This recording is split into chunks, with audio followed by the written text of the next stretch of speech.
El Estado interventor se encarga de que no se premie el sacrificio de unos cuantos, se estigmatiza al que lo hace, al que prospera, se le señala en un entorno que ya de por sí no favorece la cultura de montar un negocio y tirarlo para adelante. La administración intenta que nos acomodemos a vivir de manera subvencionada, en países sedados. Por eso, cuando tienen oportunidad, te racionan el acceso a todo. Tu cartilla de racionamiento de gas ya la están preparando. Tu dependencia aumenta y tu incapacidad para protestar es manifiesta.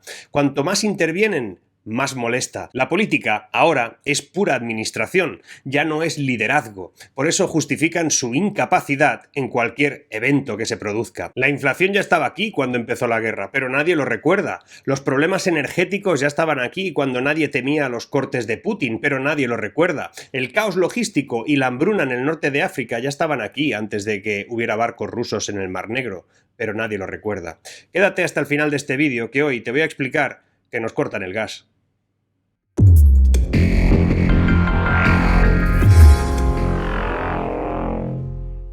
La presidenta de la Comisión Europea ha dicho que teme que Rusia utilice el gas como chantaje este invierno, que le parece inaceptable que Putin haya decidido utilizar la energía como un arma de guerra. Igual esta gente cree que somos todos medio memos, pero que yo recuerde, ella y el señor Borrell, e incluso la presidenta del Banco Central Europeo, la señora Lagarde, fueron los que declararon la guerra a Rusia hace 3 meses, ¿no? Pues eso, que igual esperaban que la guerra es un lugar donde solo uno de los dos puede utilizar sus armas y el otro solo se dedica a mirar. En fin, ahora se dan cuenta que estamos pillados, que Europa depende de manera relevante de que Rusia no corte el gas. Resulta que al final resultó como siempre, que un grupo de inútiles, que no lo digo yo, me baso en los resultados de su gestión, que no dan ni una, que no les sale nada bien, pues esa gente decidieron exponernos a todos a la falta de suministro energético a cambio de quedar todos muy dignos, muy en guerra económica contra el gran agresor ruso. Han tenido años y años para prepararnos en eso de que las energías renovables nos harían autosuficientes. Todo era un camelo, como está evidenciándose. Y en esas que esta es una semana crucial. La Unión Europea ha presentado un plan de contingencia para el desastre este en el que nos han metido. No puedes disparar a quien te suministra algo de lo que dependes. No puedes dispararle a tu proveedor, y así es lo que están más o menos haciendo desde hace un tiempo. No puedes estar siempre pidiendo a la gente sacrificios y no rendir cuentas por no haber previsto nada. Es que son muy malos. En una empresa privada, toda esta pandilla no duraría ni 10 minutos. La presidenta de la Comisión Europea no es capaz ni de presidir la escalera de vecinos de su comunidad sin entrar en conflicto. ¿Cómo puede ser que nos pidan siempre a nosotros que nos ajustemos el cinturón, que no salgamos de casa, que nos pongamos una cosa u otra en la cara, que no gastemos unas veces, que sí gastemos otras, que no viajemos, que bajemos la calefacción, que no cojamos el coche o lo que sea? En lugar de decir, en un momento determinado, hemos tomado la siguiente decisión estratégica para que ustedes no tengan que sacrificarse una vez más. Y por eso, esta decisión lleva un plan futuro o algo así. Pero ese plan futuro es el de reducirnos, el de quitarnos la libertad individual y encima que les agradezcamos lo que hacen por nosotros. De verdad, que lo peor es escuchar a gente decir que debemos de esto o debemos de aquello por el bien de la humanidad. Y si pones algo en duda, te tachan de todo lo malo que se pueda tachar a una persona. Vamos al plan que han presentado. Fijaos el plan. El plan contiene 3 grandes pautas. La Unión Europea va a plantear cortar el gas a los estados, si es necesario, y va a plantear cuotas de solidaridad entre estados si se necesita.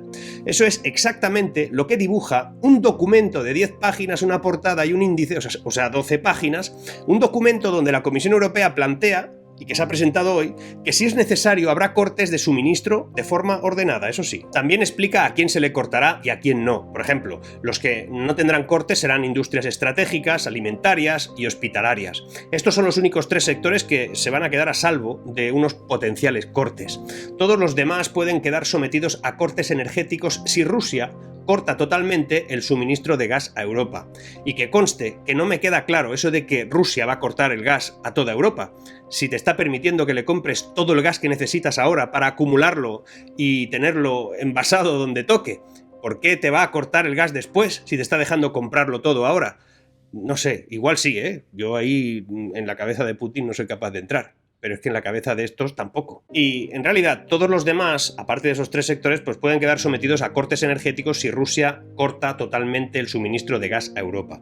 Todo para lograr lo que se plantea como una actuación conjunta que deberá ser menos problemática y costosa para facilitar la solidaridad y evitar la necesidad de acciones no planeadas y no coordinadas más adelante si esta crisis llegase a forzar un consumo absoluto de las reservas europeas. Es decir, que se realizarán cortes independientemente de que un país tenga más gas acumulado que otros, que esto va de compras y consumos en conjunto, como se hizo ya en su momento con la compra masiva de vacunas o algo así. Los Estados miembros conectados van a tener, y eso es literal, obligación de abastecerse mutuamente de forma solidaria. Eso sí, sujetos a una compensación justa, dicen, ¿eh? No sabemos cuál, pero ahí está. España tiene gas sobrante, por lo tanto tendrá que pasárselo y entregárselo a Francia, Italia, Alemania o a quien tenga esas necesidades. Tendremos que ceder ese gas a cambio de una compensación justa, pero que nadie sabe qué significa realmente justa. De momento solo sabemos que de los fondos Next Generation quedan por cobrar más de 100.000 millones, o quedan por venir más de 100.000 millones. Igual con eso nos presionan un poquillo, vete tú a saber. Y entonces te dirán en los medios que en España, en principio, tenemos una diversificación de procedencia del gas y una capacidad de aceptar gas a través de las plantas de gasificación inmensas, por lo que todo esto nos coloca en una situación de ventaja muy importante. Eso es lo que te dirán. Pero lo que no te dirán es que el almacenaje que logrará España a finales de agosto, incluso septiembre, octubre, de cara a afrontar el potencial corte que se pudiera producir, supone simplemente un mes entero de gas para nuestro consumo. Si tenemos que empezar a repartir, pues ni eso. Hay un tercer elemento en el plan de contingencia que se ha presentado y que ha planteado la Unión Europea. Ya te he dicho que el primero son los cortes, el segundo el suministro cruzado, es decir, la solidaridad europea, pero el tercero es eximir de límites de contaminación al gas y al carbón. Olé. Es decir, que en el documento que han presentado y que han explicado, lo que se dice es que se puede contaminar porque es necesario hacerlo en estos tiempos de guerra.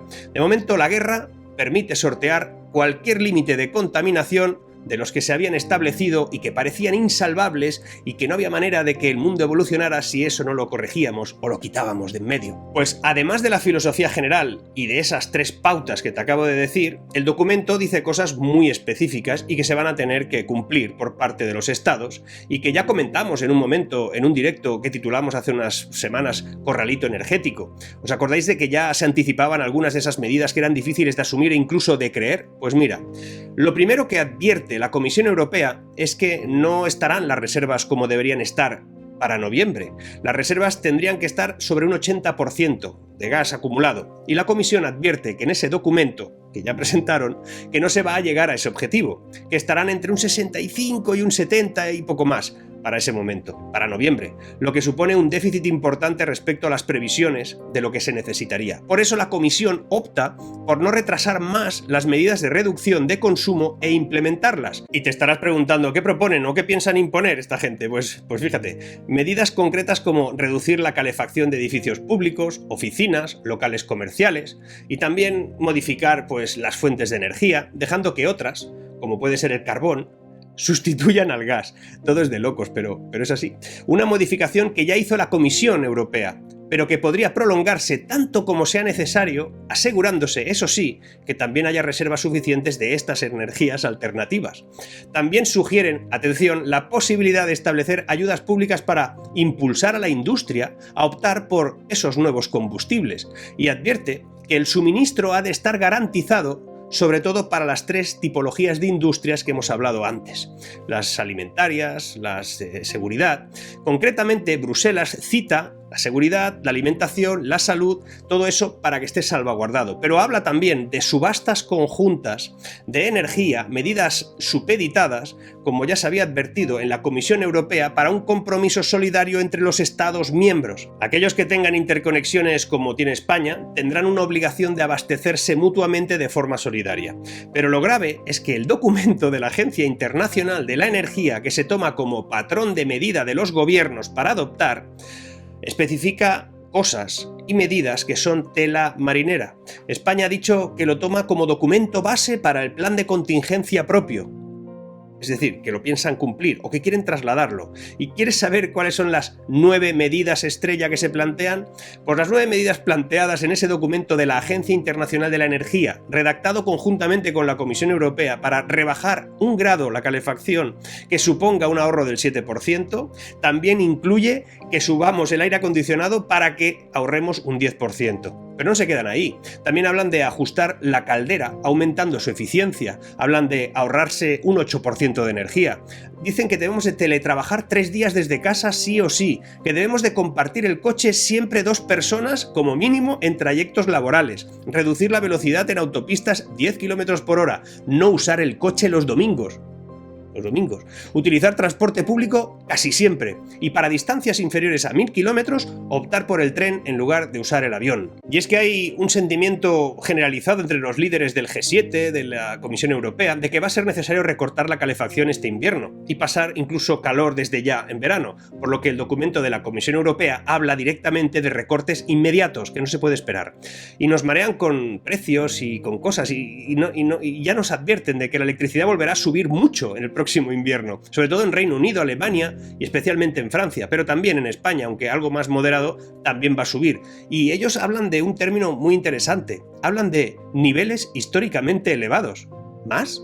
La Agencia Internacional de la Energía asegura que todo es culpa de Rusia y de su guerra con Ucrania, sobre la base de un índice de base 100 a comienzos de 2016, que se toma como referencia. Los precios en Francia y en Alemania ahora están 10 veces por encima, en 1000 puntos, pero la escalada se va a acelerar este invierno, según esa agencia, justo para cuando se tengan problemas de suministro o una nueva escalada del gas. Adivina. Si Rusia cierra los grifos totalmente a Europa. Si es que lo tienen todo preparado. Esta gente, dependientes de varios estados y organismos, prevén que en Francia los precios se tripliquen de aquí a finales de año hasta 3000 puntos. Recuerda que en el 2016 la referencia es 100. En Alemania, 1750 puntos. No me digas que no son majos. En algún momento deberemos poder señalar a quienes nos han conducido a este callejón sin salida. Nos van a pedir sacrificios sin que a ellos les roce absolutamente nada. Supongo que todo tiene límites. Lo vamos a ver, no lo sé. Pero la administración interventora se encarga de que no se premie el sacrificio de unos cuantos, sino todo lo contrario. Se estigmatiza al que lo hace, al que prospera, como te he dicho al principio de este vídeo. Por eso ahora toca preparar una sociedad inducida a soportar el descenso de categoría. Pasamos de clase media a burguesía low cost, con analgésicos que mitigan el dolor. Ese es el riesgo de esta crisis que le ha tocado vivir a toda una generación que está atrapada y perdida. El Estado, la Administración, Europa, por naturaleza y toda su maquinaria intentan siempre que no nos enteremos que ante nosotros hay una gran oportunidad para prosperar, para mejorar el mundo, para cambiarlo. Por eso hay gente interesada en no cambiar nada, y suelen hablar desde la revolución aquellos que les encantan los impuestos, las subvenciones, los subsidios, cuando eso en realidad es lo menos revolucionario que hay. La libertad se gana sin dependencia. Que nos dejen hacer, porque un Estado interventor puede llegar a ser también un Estado inconveniente. Sigamos.